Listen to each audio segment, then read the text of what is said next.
Welcome to the Judgment Call podcast, a podcast where I bring together some of the most curious minds on the planet. Risk takers, adventurers, travelers, investors, entrepreneurs, and simply mind-bogglers. To find all episodes of this show, simply go to Spotify, iTunes, or YouTube, or go to our website, judgmentcallpodcast.com. If you like this show, please consider leaving a review on iTunes or subscribe to us on YouTube. This episode of the Judgment Call podcast is sponsored by Mighty Travels Premium.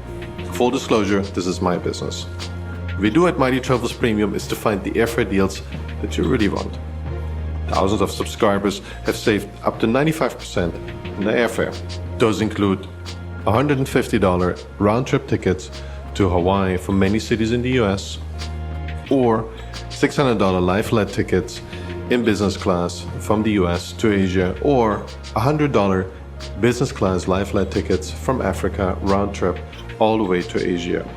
In case you didn't know, about half the world is open for business again and accepts travelers. Most of those countries are in South America, Africa, and Eastern Europe. To try out Mighty Travels Premium, go to mightytravels.com/MTP, or if that's too many letters for you, simply go to MTP, the number 4, and the letter U.com to sign up for your 30-day free trial. Actually was born in the region in Argentina that produces most of the mate in the world. I grew up drinking this, and then left it when I moved to Germany and was all over the world. But now with globalization, you even get mate in my supermarket downstairs here. It's like a virus that follows you. Pablo, welcome back to the Judgment Call podcast. You've been here a little while ago, episode number 4. You were one of the adventurous first ones to come on the podcast, so really appreciate you coming back. Thanks for dialing in from Dubai. I know it's really early. It's kind of late here, so really appreciate that. It's a pleasure, Thorsten. It's been a great fun talking to you the first time round in the first podcast that I participated in. And meanwhile, you've been so prolific that I'm really impressed the breadth of guests that you've had. So it's a real pleasure to be back. Listening to myself the first time round, I realized that I have to really improve what I call speech farts, which is stopping and saying in the middle of the sentence. So I'll make an effort to make a better job this time around. Oh, that's fine. As they say, just be yourself. I always hated that, but it's true to this extent that we all feel like we gotta improve when there's public speaking, and that's correct, right? We want to be the best version of ourselves, and I think this is correct. But on the other hand, it also takes away these, creative nitty-grittiness of ourselves. What makes us the person who we are, really, and that's obviously I feel with these over video interviews, a lot of people, because they're in their familiar environment, they're very different than if they would be on stage. So I feel when I do these podcasts, it's what I learned. I didn't know that either, and obviously it affects me too. I get a more comfortable version of people.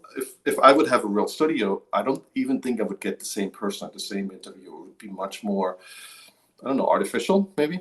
So that's just my assumption. And that's the first time actually I can drink beer, because usually most of the interviews I have to do and most of the podcasts early in the morning, like 7, 8, 9 a.m. The last one, I think it was late for you. It was early for me. Well, talking about drinking beer, obviously I'm based in Dubai and we are in the middle of Ramadan. The sun has come up, so fasting time has begun. So I'm sorry to say, my friend, that you are not supposed to drink beer. Whoa, I can do it. You can't. So, Ramadan is a big deal, right, in Dubai. Is it still observed? So you can't eat when the sun is out until the sun is gone, right? That's the idea. So obviously Dubai is a very, very, very multicultural city with 95% of the population are foreigners and 5% only are locals, Emiratis. So that's 20 times more foreigners than Emiratis. That's unprecedented. Barely any other place in the world has this kind of ratios. So you have the whole world in a city, and in terms of religions, obviously Islam is a very important religion, but you have here perhaps even a majority of Hindus, more than Muslim. To be honest, I don't know the statistics, but the number of Hindus and Muslims must be comparable. Around about 50% of population in Dubai comes from India, but obviously India is not 100% Hindu, so you got a lot of Muslims in India as well, and Muslims in India would have more affinity to come to Dubai. So the in terms of the religions, I would say there is a kind of a fair split between Islam, Hinduism, and Christianism. However, obviously, the official religion of the country is Islam, and consequently, Ramadan is respected and followed, and the whole country changes when Ramadan starts. So it used to be, so it goes in ebbs and flows, and this is something that I would like to touch in other aspects, in other dimensions of life in Dubai. But there were years where the tradition of Ramadan was enforced in a more strict way, such as that restaurants that wanted to serve food during the day would need to get a special license, and then hence the government made it more difficult, so that the majority of restaurants would close during Ramadan during the day, and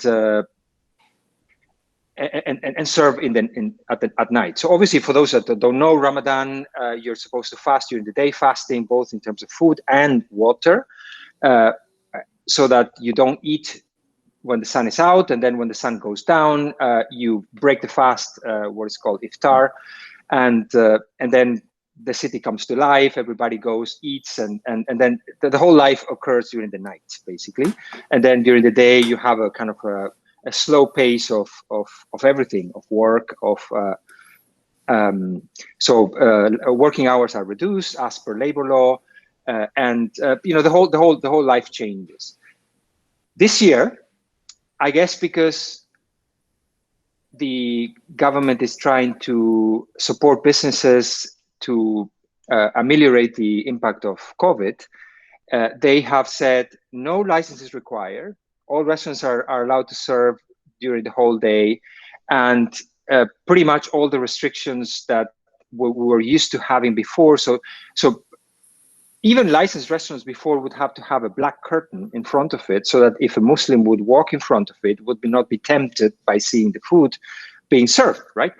And that has been removed as well. So you walk around, all the restaurants are open. They cannot serve outside; they have to serve inside. But otherwise, it feels this year, as opposed to previous years, more like if you would be say in a Muslim neighborhood in London, right? Yeah, I find this quite amazing. It seems like the UAE is quickly moving towards a path I think that most of us didn't really foresee. So one was the Abraham Accords, so the opening up towards Israel, and then now I think Israelis are able to officially go to the United Arab Emirates, which was kind of an unofficial business before. From what I've seen, and correct me if that's wrong, there's citizenship now that is offered to foreigners, the foreign ownership rules, or foreigners can actually own a whole company or a piece of land, and yes. It seems like there's big changes afoot in Dubai. It seems like it's moving into more like a Singapore-style global metropolis. Is that triggered by just cultural change and by realities on the ground, or is it, well, we're out of money, we need to get more money in, so we relax the rules? Right. Well, first of all, I'm impressed how well informed you are. That is. I hope it wasn't all bogus. Sometimes that's a problem, right? When information is outdated. So it is still the case. Yes. So indeed, there's been last year in the middle of the pandemic, we were, I think, out of the lockdown, but still pretty much in the pandemic. Must have been in late summer last year, 2020.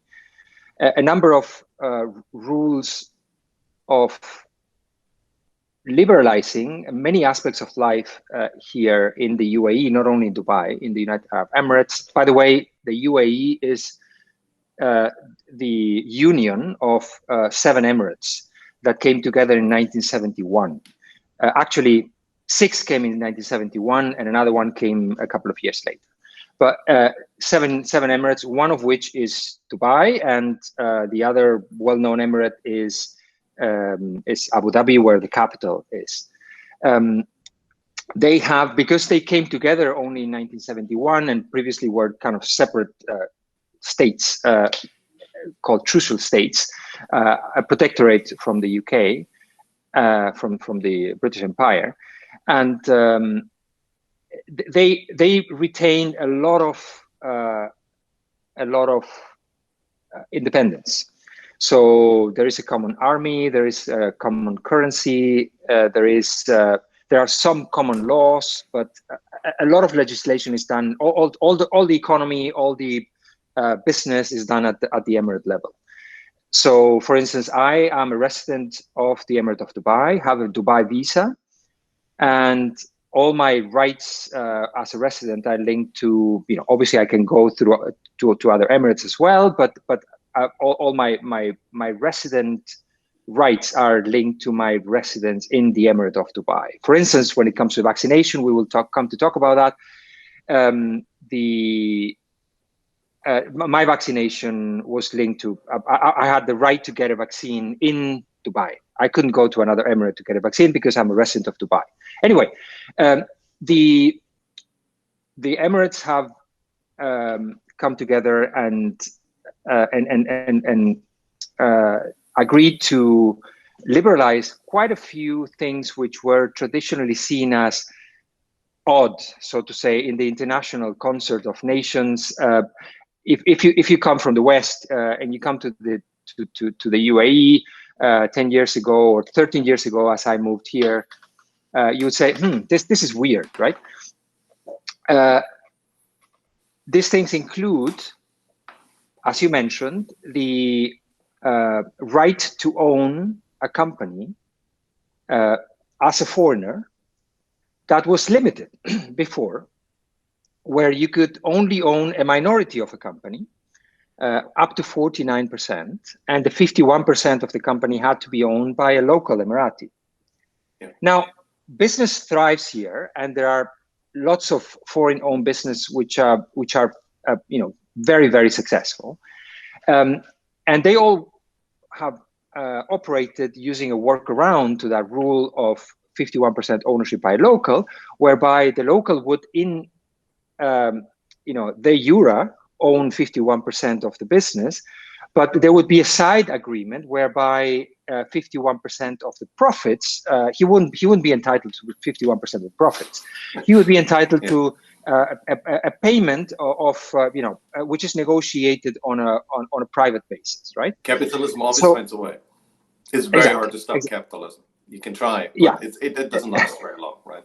Yeah, and this is a place where capitalism has really thrived, and we'll come to talk about that in more detail. But so that's one rule that has been lifted, or it's been announced that it will be lifted. The actual implementation of that is occurring for pretty much the entire economy, but a few strategic sectors that include oil and gas, include airlines, where kind of the government wants to keep an eye on and keep the control. But otherwise, before it used to be,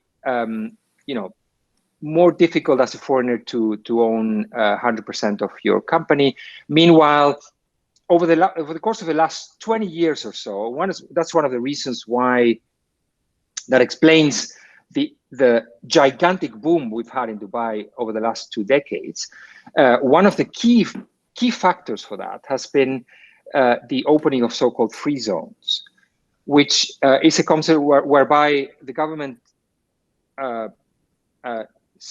determines that a certain neighborhood, arbitrary, an area of the city, between this road and this road and this road and this road, you have this square here, and there foreigners can own a company as long as that company operates in a certain sector. Let's say an internet company, or let's say a design-related company, or let's say a media-related company. Then a foreigner can come, establish there, own 100% of the company. In some cases, you even have, for the so-called DIFC, the Dubai International Finance Center, you even have English common law within the boundaries of the DIFC, right? So you walk 500 meters in one direction and the other, and then you cross the border without, you know, just walking across the street.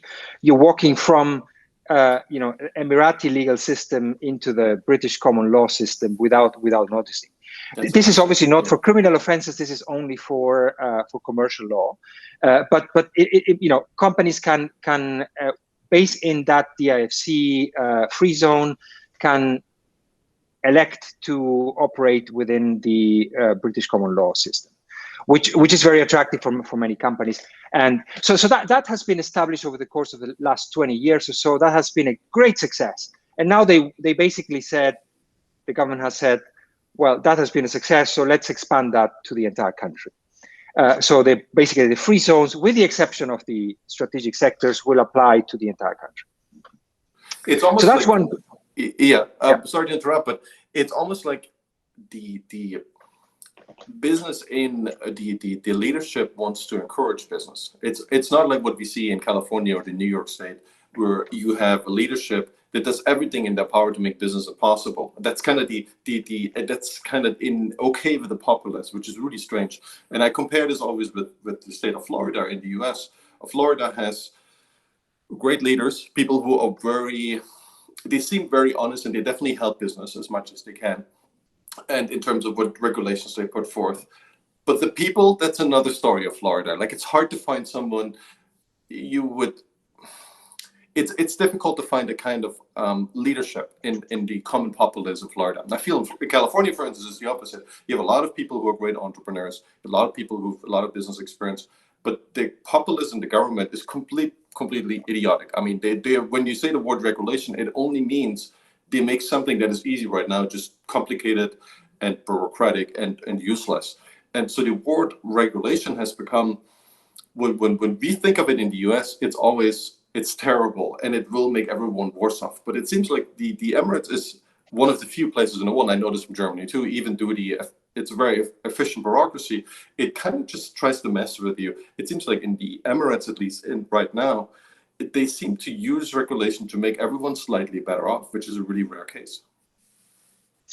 Well, 100%. And I would like to tell you an anecdote that just to give you a sense of to what extent this country is all about business. They say that you get to know your wife when you divorce her, right? And you get to know your siblings when it comes to distributing the estate of your parents.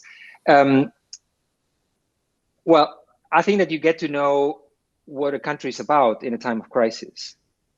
Okay. And obviously we had the perfect crisis last year with COVID, where here in Dubai, we are kind of in the center of the world, connecting, the largest international airport, connecting the entire world, hundreds of flights a day to China. When COVID came up, the government reacted very quickly, and as it turned out, in hindsight, very effectively, locking us down, almost China style, very, very, very strict during a brief period of time, to make sure that the healthcare system would cope with the initial wave of the virus, and then with the progressive release, and meanwhile we are pretty much back to normal. But the first lockdown, those 2 months or so, where we had a very strict lockdown, that was a gigantic shock to the private sector, obviously. And here, the private sector is what drives the economy, and I happen to, I'm the CEO, I run a company, and so I had to, unfortunately, I was in the position of having to make sure that our business survives during the crisis, right? And I was absolutely impressed by what the government did here, which, as far as I know, is unprecedented. And this is what they did. So literally a couple of days after the lockdown started, the Ministry of Labor came out with an edict that said, basically, companies have a carte blanche to do whatever they need to do. The already very business-friendly labor law of the country is, I don't want to go into the details, but basically lifted. Private companies, do whatever you need to do, right? Yeah. So that was, for me, absolutely crucial to make sure that our business survives, right? And we try to do, as much as possible to protect our staff as well. We have hundreds of employees, and but we could go into a conversation with the employees and say, well, look, this is the situation here now. We need to make sure that the business survives. So this is what we would need to do. And things would, I don't want to be specific about what we did in our business, but kind of the range of options that you had was to either terminate employees, at relative ease, which you can do in this country anyway. So this is a hire and fire place. But you can also negotiate salary reductions, salary pay cuts. You could even put people on unpaid leave, and you could do all sorts of things that would allow a business, in a completely unexpected exogenous shock such as this, to make sure that you survive, right? So that was. I thought I was really impressed at that quick response from the government, giving businesses the freedom to do it, knowing that will have an impact on the population, but otherwise, that if that wouldn't have happened, many businesses would have not survived. In the West, what you had in many countries in the West, where money, governments would print money like there's no tomorrow, use that freshly printed money to either line the pockets of consumers, so that many consumers ended up having higher discretionary incomes during the pandemic as before the pandemic, or subsidizing companies using kind of dubious criteria on who gets what, right? And that has been very criticized in the US, as you very well know. Those companies have higher lobby budgets, ended up getting more money usually than others. So anyway, ended up being a mess. Here, they basically said, dear private companies, you do what you need to do, right? And we're not going to support you with money, but we support you with a regulatory environment that is that helps you with so that you can do whatever you need to do, right? So I was impressed by that. Where's your compassion, Pablo? I'm joking. No, I mean, and I think this is a rare honesty that you show, is that there's this image. And the US has moved, at least in its public perception of how capitalism works, quite into, I don't know, the late stages of Eastern German media propaganda, I feel. That's not true everywhere, but if you look at mainstream newspapers, the idea is kind of that empathy is the only thing we need. So capitalism basically is needed to support a basic lifestyle, but it should be, you hear these words everywhere: equity, equitable, and then we shouldn't fire people just because it's this event. We should have them in the company, and then it all sounds like socialism. Whenever this is obviously more a talking exercise. It's not what's on the ground. Like there's no labor laws, there's no changes into labor laws in the US. We basically have no such thing besides a basic protection. So you obviously can hire and fire people, and that hasn't changed over the course of the pandemic, or the so-called pandemic. And I felt what's rare, and it's gotten more rare here, but I think it's changing again, is that people speak up for, this self-fulfilling prophecy of capitalism, that if you select, like evolution, the businesses that are most able to do their job and not just pump them full of cheap loans, but you let them compete and select the ones that are actually the best of what they're doing, maybe because they're cheaper, maybe because they are more efficient, maybe because they have better customer service. This is a much better recipe, and it's a bit in public perception. It's come under siege here, and I feel like maybe the battle in PR at least has been lost in the US. And I'm glad that you're so outspoken about this. It is better to go through this crisis, save some companies or let them save themselves, and then once it comes back, rehire and have them as really healthy companies, healthy balance sheets, and go from there. And this is I think on a federal level, especially in the US, where we act very socialist, where the Fed acts like a big socialist control agency. I almost think like people feel we have enough money. We don't have to compete. Like China, we don't have an enemy right now. Right? There's China a little bit, but we don't have a Russia to compete with. We are so rich. We just print another 5 trillion, and we're all going to be fine. And this is a really strange world we're in. So I just to comment what you said half jokingly on compassion, right? I think that a competitive environment in a way forces you to be compassionate, right? Because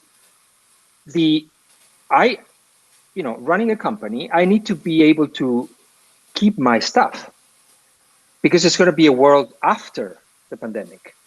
So I have to treat my staff well, so that they will, at the time when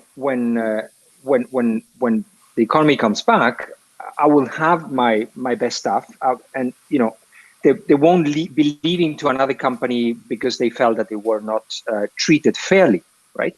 So the argument obviously is the capitalists exploit people, and they kind of invent boundaries so people can't leave. Right, that's the argument. I'm not saying I don't believe in this; it's bullshit. But that's the argument, that you create these ghettos, mind ghettos, so to speak, so you can exploit people for a lower price than what they should get, because you still make money, right? So why don't they earn more money? So you don't deserve anything as an organization, and because you do this, you exploit people, so to speak. And if you change that, then labor is what counts, right? That's kind of the modern labor theory. Labor is like a consciousness. It's the modern shortage. That might very well apply to certain sectors that have different competitive dynamics. In my business, in education, retaining the staff is something that is highly valued by all stakeholders. So it has a high high level of importance to be able to retain staff, so that we have even if I wouldn't care about the people, which I do, but even if I wouldn't, right, purely from the business perspective, I would have a motivation to be able to retain the staff and hence behave in a way that maximizes my retention. Exactly. Yeah. So and also when it comes to the competitive environment, in my business in particular, if we don't treat people well, they will leave because they will have options elsewhere. So that in my business in particular, I can say that clearly you don't need a moral layer to drive your decision making, or an ethical layer to drive your decision making, because the business itself justifies it. I still have that moral and ethical layer, but the business, purely the business, would justify being compassionate for your staff because you want to retain them and you don't want them to leave. But here's the problem: if you say that, say we have a separate moral layer, and all the businesses around you, they're slave drivers, right? They mistreat all their employees. So let's assume we only see Dubai, which again isn't true, but let's assume we only look at Dubai, and everyone around you is a slave driver, and you are just a slightly better slave driver. Does that make you morally superior or not? Right? And that you can come up with like a caricature of that picture. So the incentive to treat people is there, but the question is, is there like a moral minimum we can apply? I don't actually know, right? So that's the argument people make with slavery. I was just talking to Caitlin about this. We abolished slavery because we had machines, but we had slavery for 2,000 years and nobody cared about it, right? And then we suddenly had the technology to replace manual work, and suddenly, we feel really bad about slavery. But 2,000 years before, nobody cared, right? So I find this very convenient, and we are kind of there with animals now. So we're almost close to having protein that we can grow in the lab. And then we say, oh yeah, these poor animals. And I mean, it's been going on for like 30 years probably now. Yeah. So this sounds very convenient to me. Yeah. Yeah. I mean, I feel a little bit in shaky ground to talk about morality, and obviously it's not my intention to put myself in any scale there. The point that I wanted to make is just that oftentimes the invisible hand of the market does work. And the more you try to manipulate that and set boundaries to the freedom of people to express themselves either as employers or as employees, the more you end up with distortions that might create a short-term gain, but over the long run you end up with a mess that from what I read, what you're saying, you have the feeling that the U.S. is embarking in that path, right? So the U.S., the U.S., which used to be the beacon of freedom and individuality, and that is succumbing under those well-intentioned, I'm sure well-intentioned moral arguments, but which end up having such bad consequences. Because of the what the economist Frederick Bastiat used to call, there is what you see or what you don't see. So you have the immediate effects of a policy or a decision, and then all the a long tail of not necessarily immediate, not necessarily very clearly connected. Consequences, which end up making the whole thing actually not really overall not really a positive decision. Well, right now these are certainly just mind games. Business on the ground hasn't changed much.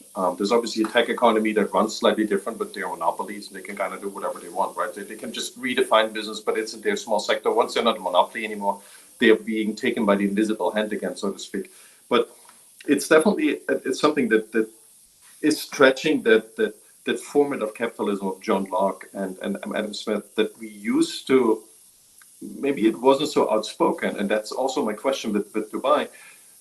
There's a lot of institutions in the US that have accumulated over the years that kind of have in-baked social values, and they come mostly out of Scotland, over Edinburgh, 17th, 18th century. And someone just wrote it for the constitution, and then we baked these values into these institutions, and then we just lived with them for the longest time, but we didn't really explain what's in there. We just, okay, this is the law, and you have to abide by it. And I'm like, so, but what if the whole assumption is wrong? Yeah, but that's all just theoretical. Don't worry about it. It's all good. And I think it is, but it's not explained to anyone. Maybe it doesn't have to be, but now people have time and the money and the resources to ask questions. And isn't that also a stretch in Dubai when a lot of places are expressively in the Muslim world, expressively based on Sharia law, and Dubai is going all the way. There's so many examples in the Quran if you don't have to take these old books literally, and I don't encourage anyone to do that, but if we take the typical orthodox interpretation of the Quran and see Dubai, isn't that quite a stretch? Aren't people like a little worried? About Sharia law, you're talking? Sharia law, but also how the society is developing. So it is, the influx of tourists, the people on the beaches, literally. If I'm, very traditional, I grew up in a village, I don't know, in Pakistan, come to Dubai and see, this is not a Muslim country. Not like, it is so far away from Muslim country that I can even imagine. Oh. A lot of people would say this also about Christianity, same problem, right? But Christianity, for some reason, has been going through this 200-300 years ago, more or less. Yeah, that's a very interesting point. And just to close the circle to the comment you made, I don't know, 10 minutes ago, regarding the liberalization that Dubai or the UAE is introducing. Two of the most interesting areas that got liberalized are related to what you just said, which are first the right of cohabitation. Up until, to be honest, I don't know whether it's been already enforced. It's been announced. Whether it's been implemented in law or not, I don't know. I haven't followed that.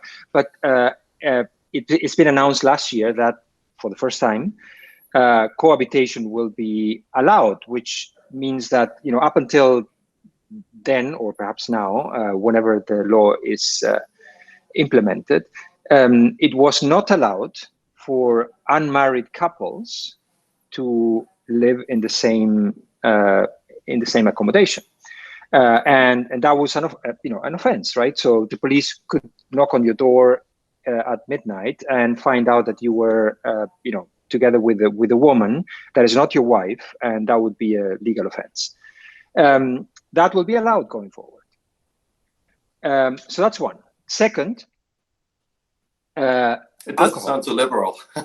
It sounds like something, obviously the state should stay out of people's bedrooms, number one, and number two, a lot of places have those regulations, and I know there's a lot of laws against homosexual sex, but it's not enforced. It's basically, it's there, but it hasn't been anything enforced in decades, probably centuries. Exactly. It should go away, but I wouldn't stress about it. But was it actually enforced in Dubai? No, that's a great point. It was not. I personally, I've been here 13 years. I don't know of any case where that has been enforced. There's been a couple of cases of that came up in the press that were very kind of Sun newspaper material, so to say, where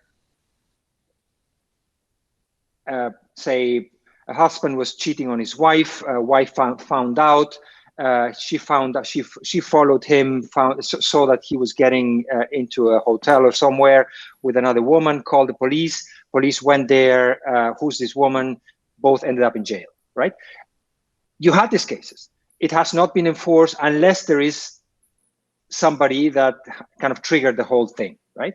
Yeah. But even that is going to go away now, right? It sounds like Germany, Pablo. That's how this place used to run. Someone would snitch you out in your blog, and only because they wanted your apartment or because they wanted your job, and they would find someone to snitch on you. Yeah, that was like the modus operandi, and it's not good. These things should. If you have an authority, they should stay away as much as possible. This freedom from coercion is it's so necessary to human development. Obviously, Absolutely. It's a matter of debate. Absolutely. What is coercion, right? So, but it's definitely a different viewpoint everyone has adopted, and that you can trigger it as a jealous wife or husband. That's pretty crazy. It is. Yeah. That was the case, but that is changing, right? And the second point that is changing, related to kind of this place being religious versus secular, is regarding alcohol. As you know, alcohol is considered haram in Islam, i.e., you shouldn't have it, and the selling of alcohol is highly regulated in the UAE. Every emirate has a slightly different implementation, but here in Dubai, you go to a supermarket, there is no alcohol that you can buy there. You need to go to a separate liquor store, and you have to have a license that requires a certain process to obtain. You need to get from the entity that is sponsoring your visa, which might be your employer. You need to get a non-objection certificate for that. You need to be non-Muslim, right? If you're Muslim, you're not entitled to get a liquor license. And the whole process, takes a week or so, costs some money. It's a little bit of a hassle. And then you have to go to special liquor stores that charge you an outrageous amount of money for anything alcoholic. And from what I hear, and I don't know, I don't have reliable sources to this, so it might as well be an urban legend, but from what I hear, the Dubai Duty Free, which is the duty-free shop of Dubai Airport, is one of the biggest outlets of alcohol in the world. Because when you come into Dubai, you can buy alcohol in duty-free, entering Dubai, with no license. By the way, next time you come to visit me, you have to please bring in some alcohol. It will be soon. I'm coming next month, by the way. Oh, fantastic! Well, yeah. I'm looking forward to we're finally booked. to having a beer with you. And so that, long story short, that was just the preface. That is being lifted. Okay. So that is being lifted. So for the restriction to need a liquor license will be lifted, or has been lifted. I'm not sure whether it's been implemented or not. And I think that is the first step towards eventually having something like, in Turkey, where you can buy a beer in a supermarket, right? So Pablo, while we talk about this topic, okay, we were talking about, how the, a lot of people say the Enlightenment changed Christianity into what it is now with all its problems. There's a lot of problems involved. We kind of lost this connection with God. We lost this ability to really strive forward. We lost a lot of inspiration that scientists had just to find out where God is. And there's a lot of things that, especially now in the last 50 to 100 years, are being associated with godlessness. I don't know if this is fair in the first place. I'm not especially religious, but I do believe there is some utility to religion. And people are kind of curious, is Islam in these very progressive places like Dubai just going through the same phase right now? And will they come up with like a second intellectual revolution like Islam had in the 9th century, 8th century? Or is it something where people rather not talk about? It's becoming more liberal, but please don't tell anyone. Right. Yeah, that's an amazing question, and I'm not sure I have a clear answer to it. But let me give it a try. So I think that it's clear that in the West, religion has become more and more what I think Richard Dawkins, if I recall correctly, calls the God of the gaps, which is basically, 1,000 years ago, God was responsible for everything, seen from the perspective of mankind. So if it would rain, it was God. If there was an earthquake, it was God. And then, 60, 50 years ago, we discovered that actually continents float on a sea of magma, and that earthquakes are caused by the clash of tectonic plates. And so God lost a job, right? But I don't know if that's fair. We just moved it a level higher, right? So God is always what we can't explain, and it gives us this ability to not be put down by this, right? So we now say, oh, it's quantum mechanics or whatever is behind quantum mechanics. So there's always a lot of places left, right? the argument of the God of the gaps is to say the gap is becoming, as science evolves and is able to explain many things that previously were explained through religion, God, the responsibility scope of God is reduced to things that cannot be explained by science, and then people express their beliefs in. I mean, this is for enlightened people that believe in science, so to say. But as this guy, what's his name, deGrasse Tyson said, the beautiful thing about science is that it's true, whether you believe it or in it or not, right? So the that's probably true about religion too. Think about it. I mean, but that's true about a certain religious belief too, right? It is to an extent true for the believers, even if you are not a believer, right? For them, it's true. It's their reality. For you, it's not true. So science, yes, but I mean, science is also being replaced by the next wave of science in the next 50 years, right? Think about all the iterations just gravity. No. I think that the scientific principle is something that that is based on evidence and that is based on proof, and the fact that, as opposed to in the religious scheme of thinking, where you might very well accept exceptions. You might say, yeah, God is good, but a lot of bad things happen. But okay, these are exceptions, and there are you try to find workarounds to explain those. In science, if you find one example that disproves your theory, and you have a million examples that prove the theory is disproven with one, right? So that is an exception. Yes. Well, yes. Okay. But I agree with what you're saying, but I don't know if the implications are really that different, because we kind of see science as this new God, right? The atheists see science and technology as their new God. That's the San Francisco religion, so to speak. And they associate a lot of things that we would typically prefer in another religious belief. They now are moved up into that level. You still believe. You move your belief into a different wording, into a different value system, I feel. Yeah. So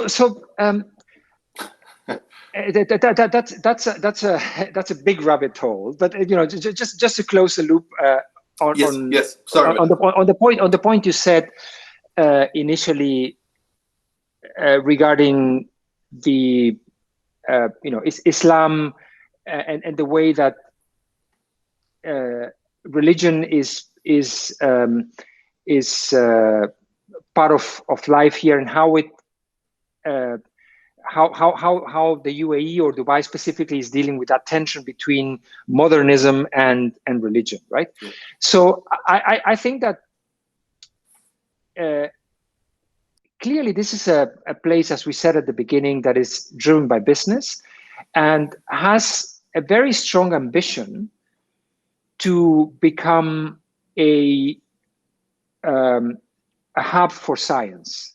Clearly, this is already a hub for business. It's become, in terms of a sector that you know very well, airlines, biggest international airport in the world, even though this is a relatively small city, and other areas. We spoke in the last podcast about how Dubai has become, or is becoming more and more a hub for technology, for startups, and I think that the government has clearly shown a strong commitment to make Dubai a hub for sciences as well. A few symptoms of that intention are the fact that, for instance, if you are a scientist, you get a so-called golden visa here, a 10-year visa, which otherwise, if you're a normal citizen, non-scientist, so to say, you get a 2-year visa. It's relatively easy to get a visa in Dubai. You just need a job, or you can set up your own company, relatively easy. But if you come as a scientist with credentials, you get a 10-year visa, right? So that is clearly, an effort from the government to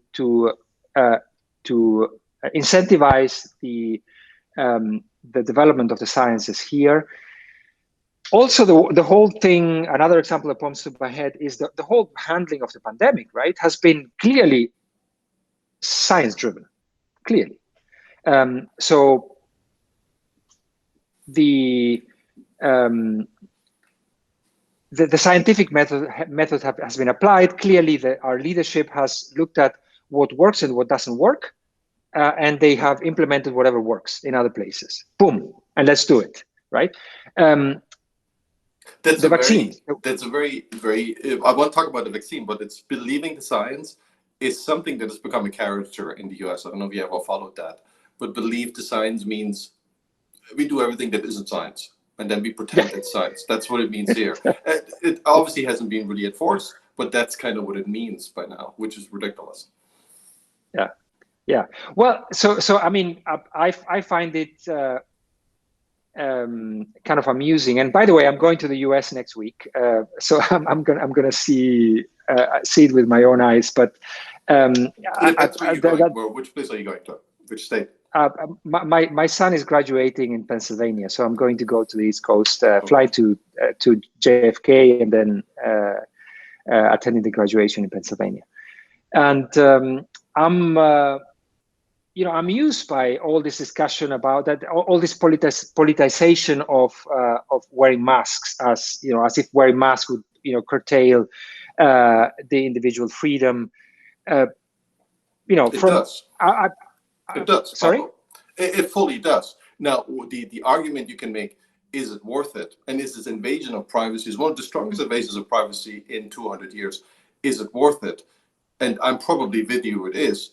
But you've got to admit it's an enormous invasion of your own freedom. You can say the same about wearing clothing, right? That's another thing. I mean, it's not just the mask thing, right? There's lots of other rules, and we kind of have come historically to a decision, and nobody fights them anymore. But with the masks, it definitely isn't true. Arguably, if you follow science, right, and there is, I'm not an expert in this. If you have a different opinion, I won't be able to discuss with you in detail. But from what I heard from reliable sources is that there is enough scientific evidence that shows that the humidity, that is the area of humidity caused by the wearing masks leads to the body, to the mucous system in your body, to be able to preempt the virus better than otherwise. That's one. And also, when it comes to spreading the virus, obviously having a physical barrier to preempt it, for me, that's very clear. You don't need science. You don't need to make experiments to do it. That's very obvious for me. So, and if you follow science, you can say, well, actually, wearing clothes it might be a cultural thing, and you might want or not want to see people naked in the streets, right? But what do I care? What do I care? But when it comes to getting the virus from other people, I do care about that, right? So But you'll get it anyways. You'll get it anyways. The only way is to protect yourself with really proper equipment. That's at minimum an N95. Well, otherwise, arguably, I'm not going to get it anymore because I'm vaccinated now. Well, here's the problem. Even if you're vaccinated, all these rules still apply, even for the people who are vaccinated. And yes, we don't know enough what the vaccine actually does, and I'm with you.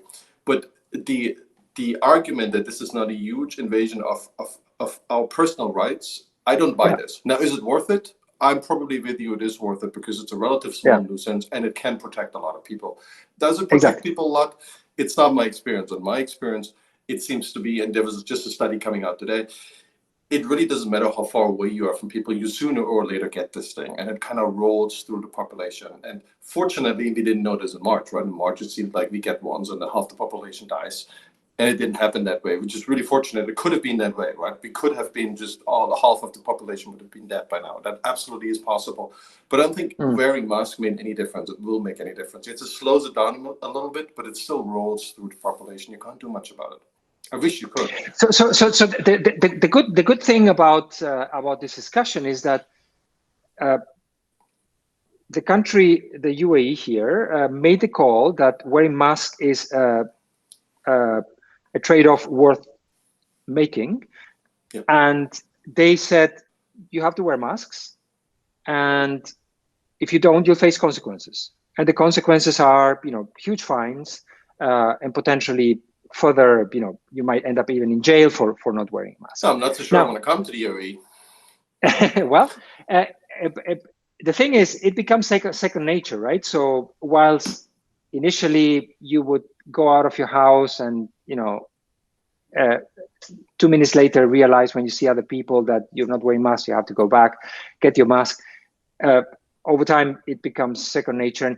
And if I was government, I would keep the mask restriction for a long time until the crisis is completely overcome. Because now that you have gone through the painful process of creating a habit in the population for something that is demonstrable, a barrier to transmission, then why lift it, right? Why when you've done the job now, the difficult job has been done, which is to create the habit. Now that the habit is there, why lift it? So I'm vaccinated. I think that's not a good idea, but it really is a small nuisance in this way to get out of this. So I think it's also when I went to a lot of places in the last 6 months, and the idea of wearing a mask and the idea of wearing a mask is very different. It's the idea is instituted very differently from place to place. It's more of a status symbol or a social symbol or virtue signal symbol in some places, and others it's, well, I'm just going to wear a mask, right? And I think this might be the difference. It isn't here because here you have to, right? So the decision is taken away from you. You have no choice. You have to, yeah. Unless you're sitting if you're sitting in a restaurant, on a table in a restaurant, you're allowed to remove your mask. Otherwise, or if you eat in an airplane, everyone takes off their mask at the same time. Sorry? If you eat in an airplane, right, in economy, right, everyone takes off their mask at the same time. All right. This thing is well, it's well intended. I don't think there's much utility to it. But anyway, so let's talk about the vaccine for a second. I know that UAE has really built a business case around the vaccines. And that's pretty spectacular because we basically just think of it as this expense that we have to go through this. But the UAE seems to be on a track that they say, well, we can actually make money with this. Absolutely. That is what's been done here is quite impressive. We have we basically the population of the UAE has the option to receive any of 3 vaccines, and literally you call a call center and you have to enter your ID and go through a kind of a menu in the call center, and then they ask you, please press 1 if you would like to have the Pfizer vaccine, press 2 if you would like to have the AstraZeneca vaccine, or press 3 if you would like to have the Sinopharm vaccine. So you literally choose for yourself. And there, initially at the beginning of the rollout, there were some restrictions with one or the other. The AstraZeneca vaccine had some issues with some unexpected side effects, and that got kind of put on hold. The timing between the first and the second jab was changed. But anyway, overall, as a population, residents in the UAE, so not only nationals, but also all residents, have the option of receiving any of 3 vaccines and to do it for free. And the vaccination rate has been very steep. I haven't checked the latest numbers, but I would say that we are, in terms of having received the first jab, we must be by, I don't know, 70% or so of the population, and fully vaccinated with 2 jabs, perhaps, I don't know, 40, 50%, or something like that. Number 2 in the world, only after Israel. And if you see what happened in Israel, with the reduction of the spread of the virus, the so-called R0, so how many people get get the virus from if somebody is sick, how many people they transmit the virus. And during the heights of the pandemic, the R0 number was I don't know, something like 2 or more than 2 or 1.5, or I don't remember. Everybody that got the virus would pass it to more than one person, and that's why the numbers would explode, right, exponentially. And the objective of pandemic prevention or management is to bring the R0 number below 1, so that that means that the entire thing dies off. If one person passes it to less than one person, then the whole thing over time will die off. And that is clearly what happened in Israel, and that is what is going to happen here in the UAE as well. So that we will, if we're not already there, we will reach herd immunity very soon. As the second country in the world probably that has achieved that. Now, initially, when we got the vaccination program underway, it was criticized from the Western press that the UAE would, buy vaccines to secure, vaccines for its own population, and in a way, it's so unfair because other people that might need the vaccine more in other places would not have access to it, while we have access to it because we're so rich, right? So that was the argument from, let's say, people with a left-leaning agenda. But I'd say this is how the world works, and this is how it always worked. If you're productive enough, especially on a wider scale, obviously we don't necessarily want access to medicine from billionaires or by billionaires, but the world works by increasing your own productivity and then using the fruits of this productivity to mostly your own benefit, your own nation state, your 100%. Own city, maybe your own family even. But this is how the world always works. This is creating a lot of good incentives, right? This is a good incentive that you have a little more out of life because you struggled for the longest time to make slightly more out of the given resources. And I think this is 100%. This is the human nature. And that shouldn't be something we should worry about at any point. Right. And I fully agree with you. And I fully 100% agree with you. And my response to that argument would be that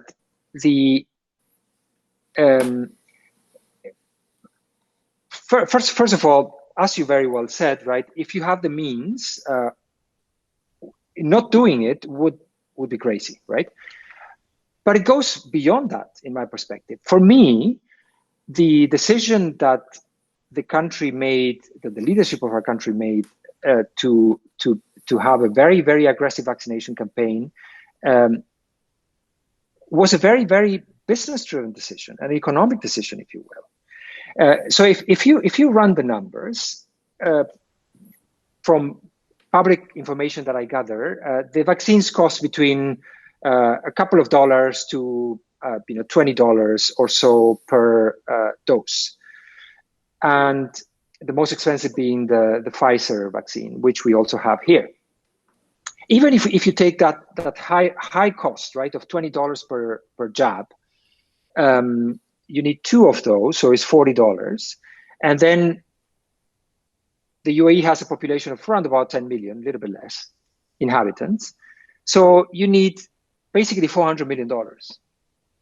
$400 million to vaccinate your entire population. And secondly, you also would need to have the whole infrastructure for, to deliver the vaccine. So you need, hospitals and so on and so forth. So let's say you need another $1 billion or so for the actual delivery, right? So you would end up with $1.5 billion, let's call it $2 billion, something like that. That is, first of all, for a country like the UAE, not so much. Actually, for many developed countries, that is not so much. And you wonder why other countries didn't do it. And second, if you look at it from the point... Do you actually know, Pablo, why Europe didn't procure all the vaccines? It seems a mystery to me. Like, it seems it's a given, right? And But is it a money problem, or is it just bureaucracy? Does anybody know, or is it just we don't know and we're trying to find out like 20 years later? I mean, I have no clue. I'm lucky to be in this country. I'm fully vaccinated myself already, thanks to the great organization here and the vision that the country had to have a very, very fast rollout. But the point that I wanted to make is that for me, that is a business case in itself. If you look at it from the point of return on investment, and you say, okay, I have to invest $2 billion, let's say, what kind of return on investments am I going to get? Well, if I am going to be the number 2 country in the world to create herd immunity, where this country is going to be, COVID is over, basically, so that business can be conducted in an unrestricted fashion, the country will be open to all the world for tourism, and tourism is obviously a very important industry here.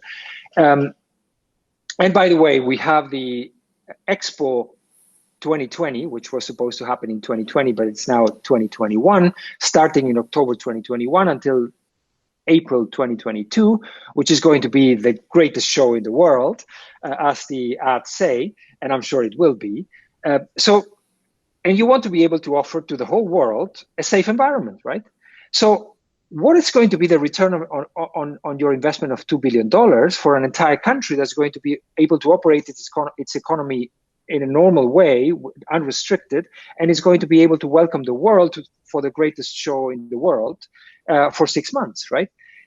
It's going to be a gigantic return on investment. Yeah. I mean, nobody doubts that public health is usually a good investment. I mean, there's some edge cases where you prevent diseases at high cost that actually affect a very small part of the population.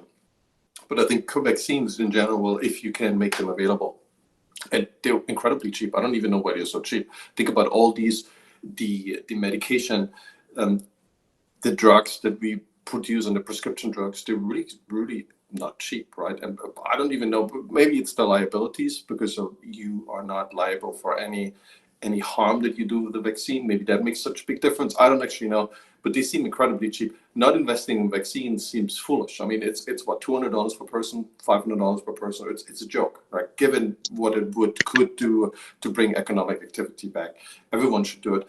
And I think everybody wants to, but it's being, and that's all I know really, is that the US had a venture capitalist who ran that operation, the Operation Warp Speed. And in the US it was, and in Europe it was the normal bureaucracy that tackled that problem. And that is a difference in speed. Of this actually made the difference? I have no idea.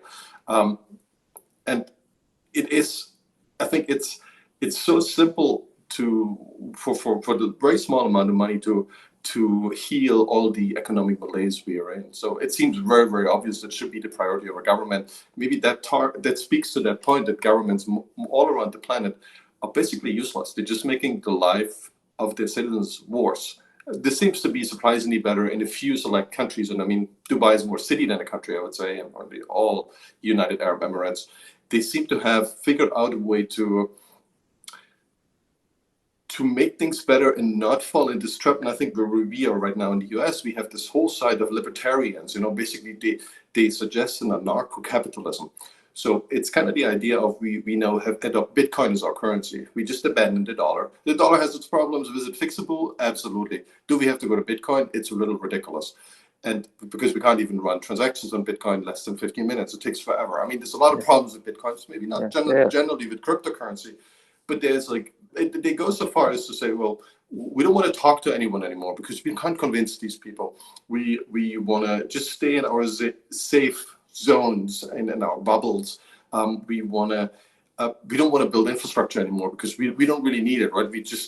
I don't only care about those people who believe in what I believe, and this is whatever, 5% of the population, 10% of the population. So there's this huge side of the American debate that retreated into this extreme libertarianism, which on the first glance, Ayn Rand seems very interesting, but it is not something that brings a whole country forward. Like it's almost like instead of building road, we all get bigger cars with bigger shocks and bigger tires, it's not useful, right? We all know this because we can run the numbers and we can see what comes out of it. Better infrastructure basically always pays off. There's some trade-offs where it didn't work out that way, but there's very few examples. But I don't know if it's the population who has lost that belief, and Europe is further ahead in this than the US, but I think we're going towards the European model. If the population has lost the belief in their own better future, or is it the governments who are simply useless and just, almost like a Soviet government, sabotage everything that the citizens want to do? I haven't really made up my mind, but it feels like this is a disease that has been going on for a long time, 40, 50 years, basically since mid-70s, early 70s, if not earlier. Well, it goes back to the discussion of, individual freedom versus the collective benefit, right? And different countries, set their preferred compromise in different places. In the case of the US, historically, the US has been kind of the most individualistic country where individual freedoms take precedence over everything else, and that is great, and the US is an amazing country, but it has to be clear that has its cost, right? So, for instance, the perennial discussion about gun violence in the US, or police brutality, police violence in the US. As an external observer, for me, that is clearly linked to the kind of a Second Amendment right of bear arms. So if you have a society like here, arms are not allowed in the UAE. I cannot bear an arm as a private citizen. Only the police is allowed to do it, and there are zero weapons outside of the armed forces. If the police faces me, right, they would know that I'm not a threat to them, because I'm not, in 99.99% of the situations, I'm not going to have a weapon with me, right? Whereas in the US, if a policeman faces... But that's a really special case. That's a really special case, Pablo, because you can buy, in pretty much any place in the developed and non-developed world, you can buy a gun for $200 everywhere. It takes criminal energy. I'm not making the case for one or the other.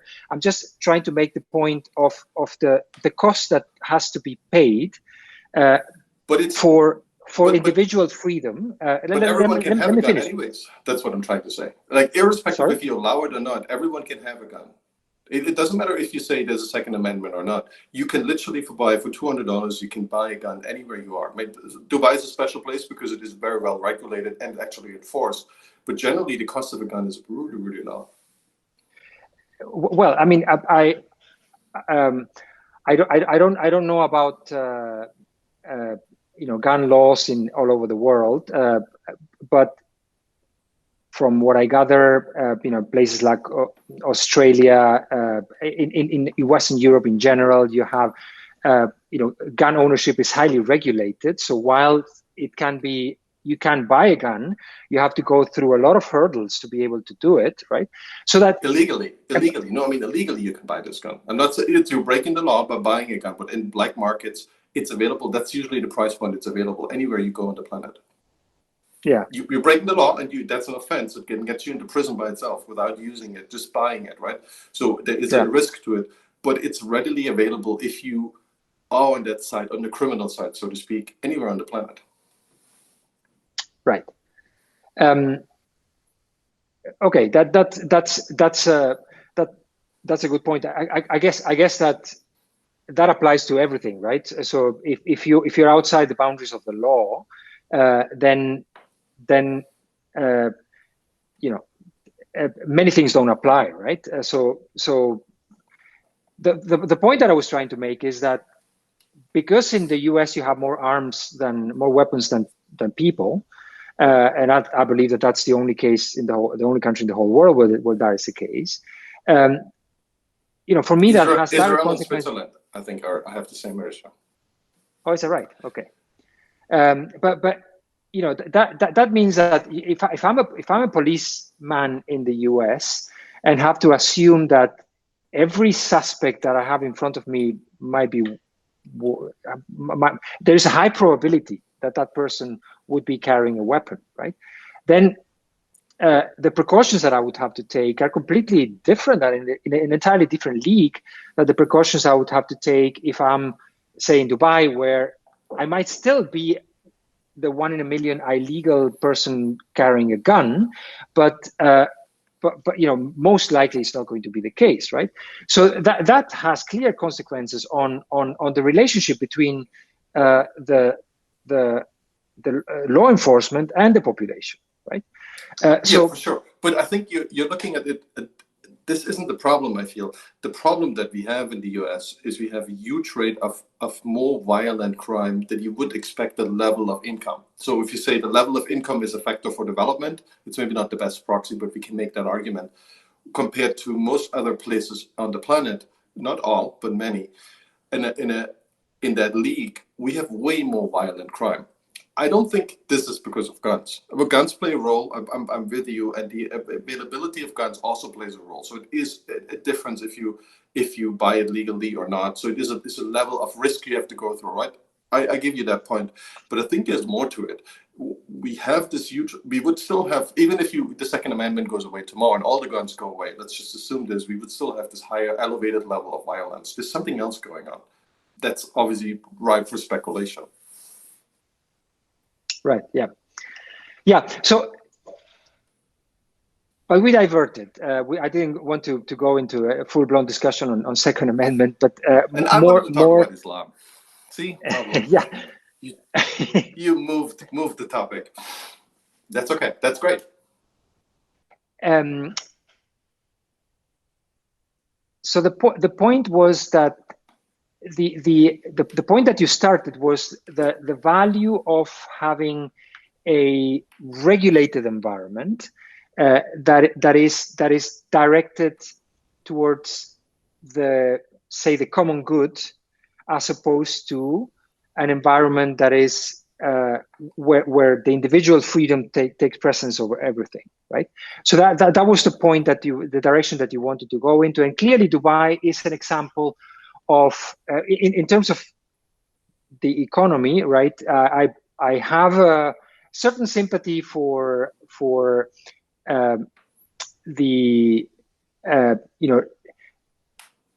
the views that you have to leave markets to their own devices, and everything is going to, the invisible hand is going to take care for everything.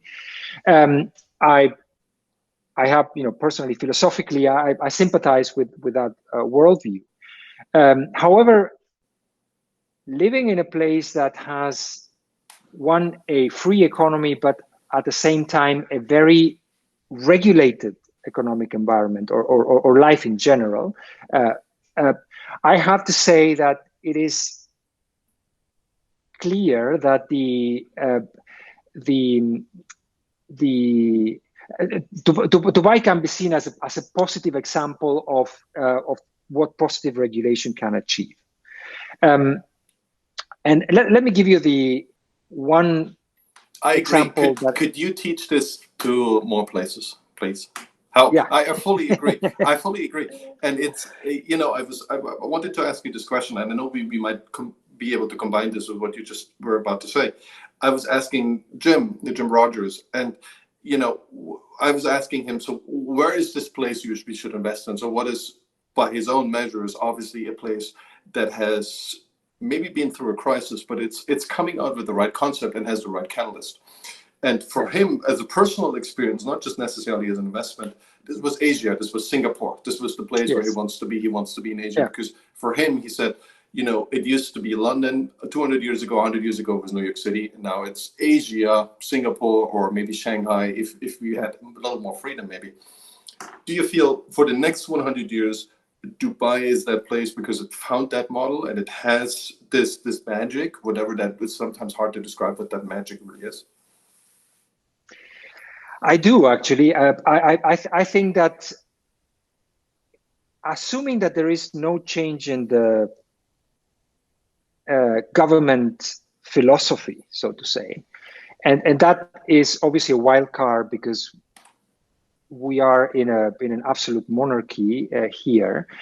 So you're subject to, in a way, the being lucky or unlucky in the succession line of the monarchs, right? A son might come, a crown prince. I'm not talking about the crown prince of Dubai, but a crown prince in 50 years from now might come into power, which has a different opinion about things, and things might change in a different, might go in a different direction. But assuming that the philosophy that has made this country so successful continues, I see no scenario where Dubai is not, does not continue to be a great success. I think this is clearly a winning economic philosophy. And let me explain a little bit why. So if you think of, as I said before, the 95% of the population here are foreigners. We all came here by our own choice, right? And so why did we come here, right? So the residence visa in the UAE and Dubai in particular is linked to work, right? If you either have an employment from a company that has hired you, or if you have your own company, that entity has the right, following certain rules, to sponsor your visa, right? So you become a resident by virtue of your work, right? So there is in Dubai or in the UAE, there are no income taxes. So all your income ends up in your own pocket. At the same time, there is no social security, no education and healthcare provided by the government. So it's all private, right? So you pay no taxes, but you have to buy your own services, so to say. If you don't have work, you have no visa. So that means that basically, if you work for a company and you get fired, you have 1 month to leave the country, right? It's pretty brutal, right? So if you imagine you've been living here for 15 years, you have your family, your children, your car, and your dog in the country, right? And then you get fired, you have 1 month to leave the country. There are works around it, and things work out just fine, but that's the principle, right? So basically what you have is an extreme carrot and stick system where you have a huge incentive to be productive because all the earnings will end up in your pocket. And you have a huge disincentive to be unproductive because if you don't have work, you have to leave, right? So that philosophy attracts high-performing individuals, right? Attract risk takers, attract people that adventure souls that are looking for a better future and are ready to leave everything behind in their own countries and come to a place like Dubai. So I want to interject for 1 second, because when I hear about the people who came to America in the 19th, 20th century, early 20th century, the assumption is always those are basically the people that had no value, no future in wherever they came from. That's the only reason they came to the US. They had maybe a pioneering spirit, but they weren't the brightest and the smartest. We think that now, but in their country, they were definitely the rejects. Do you think that's true for Dubai? Because they obviously have this adventurous gene that they need to come to Dubai. Well, there's obviously always a factor of opportunity cost, right? So if you have, you will always, if you're taking the decision to move to Dubai or anywhere for that matter, you will be comparing your status quo wherever you are with the opportunities that the alternative is offering you, right? Sure. So the better off you are in your current situation, the higher the opportunity cost that the new world that you move into will have to surpass, right? So, and arguably, the opportunity cost for all the immigrants to the Americas coming from an impoverished Europe and wars and everything would have been quite low, right? And that is also the case for the for many immigrants that come to Dubai, that come from very poor places, and then the slightly better conditions that they might find in Dubai are a win compared to what they have left behind. That also applies to something which I also wanted to comment on, which is a very, very interesting trend that I have observed myself since I have moved here 13 years ago. Back then, when I moved here, the running joke was, when you move to Dubai, you get two buckets. One bucket is labeled money, and the other bucket is labeled shit.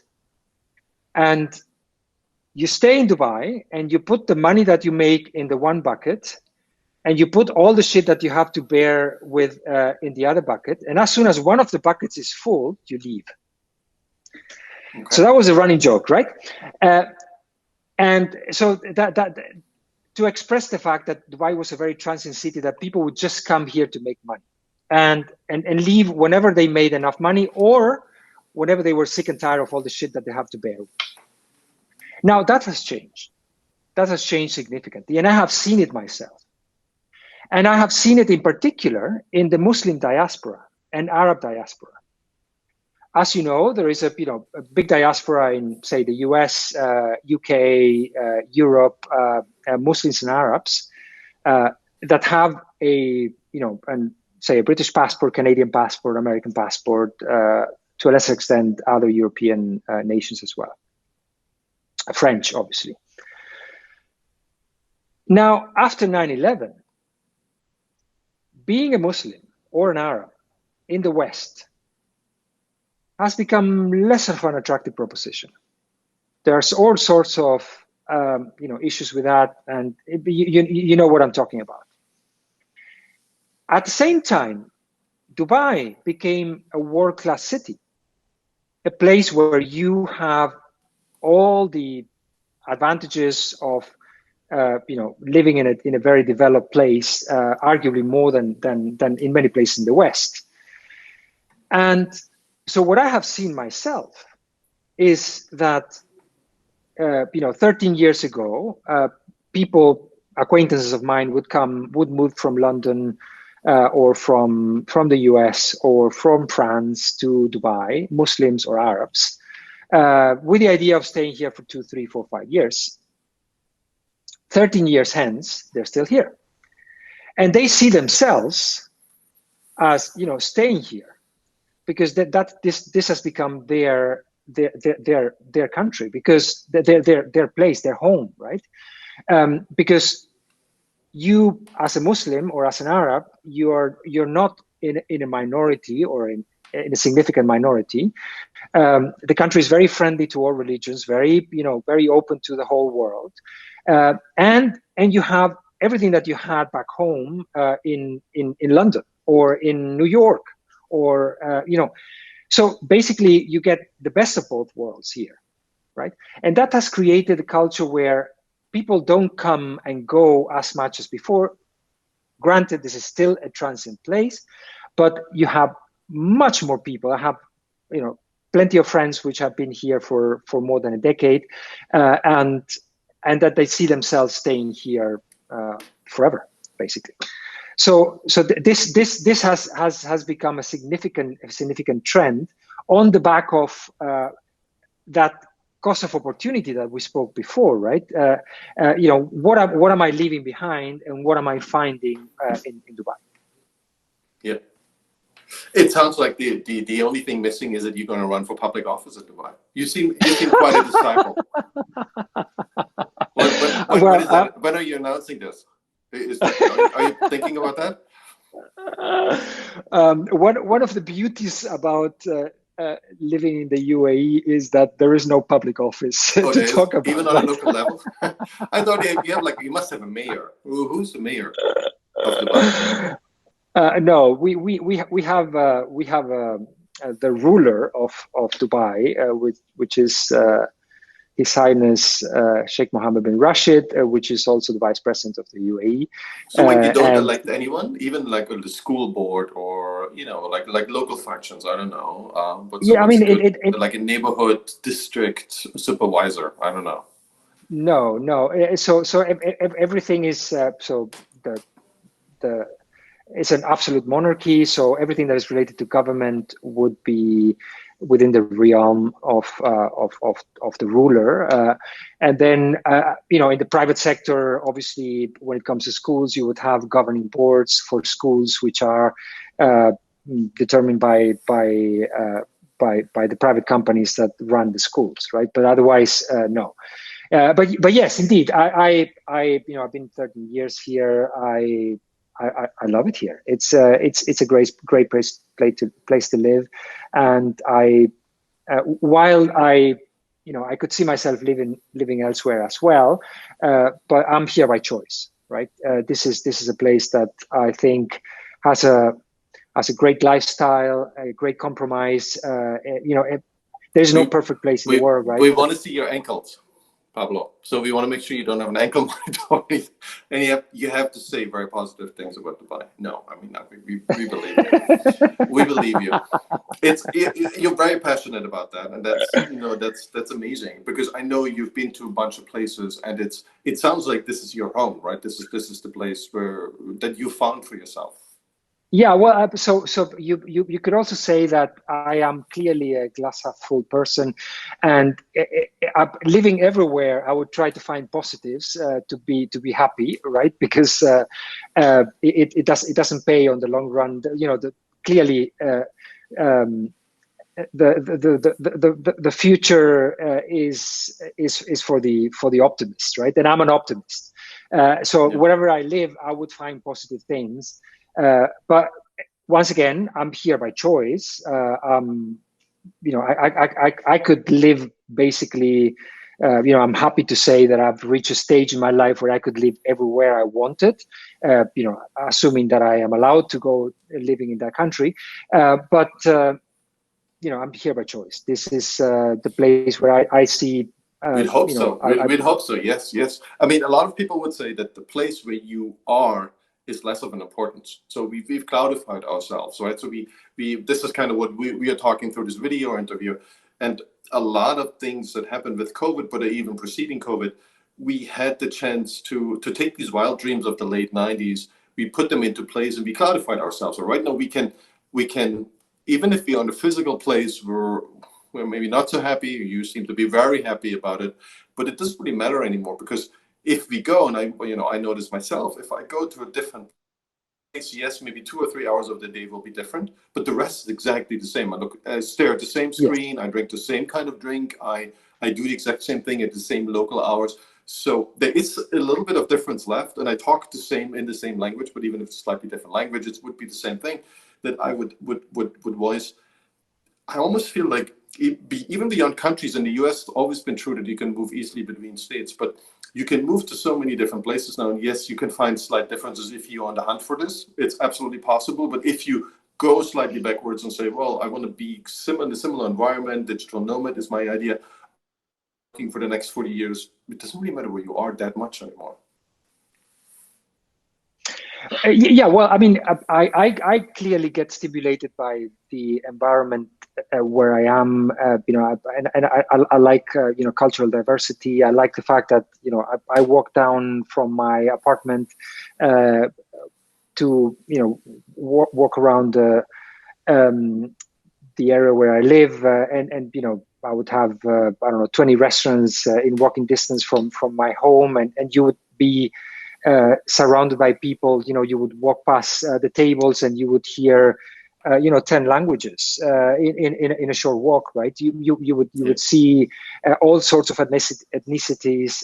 The whole world would be literally in my 5-minute walk, right?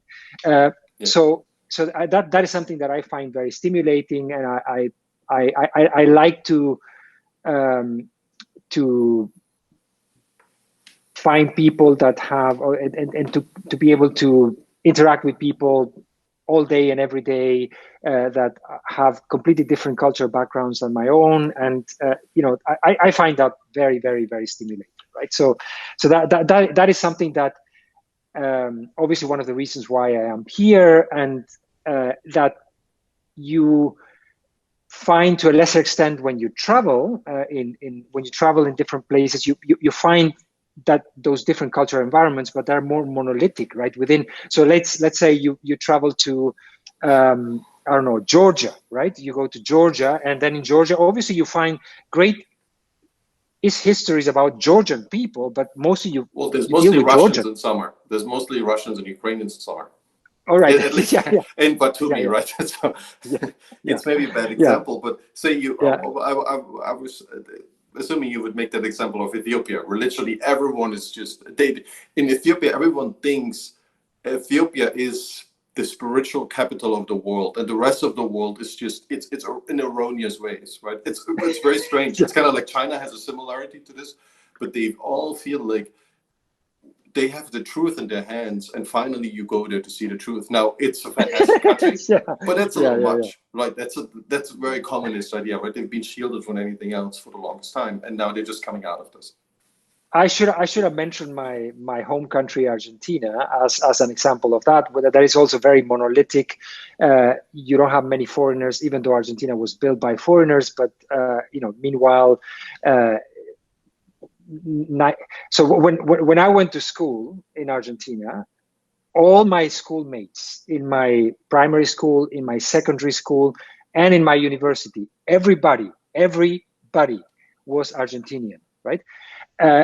My son went to school in Dubai, and in his class, there would be 20 students, and there would be 20 nationalities, right? So that is a big difference. Yeah, that's a whole other topic. There's kind of a depth to swimming in your own sauce for long enough, in your own water, right? There is a depth of experience, and you see this, you know this from Germany, where people go into these rabbit holes, and Germany's really good at this, but they get really good at when they get into these rabbit holes. They get really successful. They find something in there, right? They definitely lose the bigger picture very easily. But they do find this specialization. And, Japan is another example of this. Everyone is literally Japanese, but it's so fascinating, Japan. And everything is fascinating. The food is fascinating. The cars they drive, the way they behave, it's so different, right? But so there seems to be two approaches to this. One is to just, the New York style, Dubai style, Singaporean style, to be relatively open, let the best rule. I think this is awesome. And then there is the other side that is, we don't want to talk to you for the next 100 years, but then we come back to you, we give you this wonderful world of very different solutions that you can learn from us. And that seems to be the German or Japanese answer to this. Yes. Or maybe Chinese. Which I should say is as fascinating to visit as it is to visit a multicultural place, to see, how a culture has been kind of isolated from the rest of the world can develop into something absolutely unique, right? So Japan, I think is the best example, and it's I absolutely love. I only was there once, but I'm really looking forward to be able to go to Japan again. It's such a fascinating place. They will let us again. Well, I'm really looking forward to being in Dubai next month. So hopefully we'll find the time to catch up in person as well. Thanks for coming 100%. On the podcast again, Pablo. That was awesome. Thanks for taking the time. I know you had to get up really early. It was a pleasure, Torsten. A very stimulating and great conversation as always. Thank you. Until next time, Pablo. Talk soon. Thank you.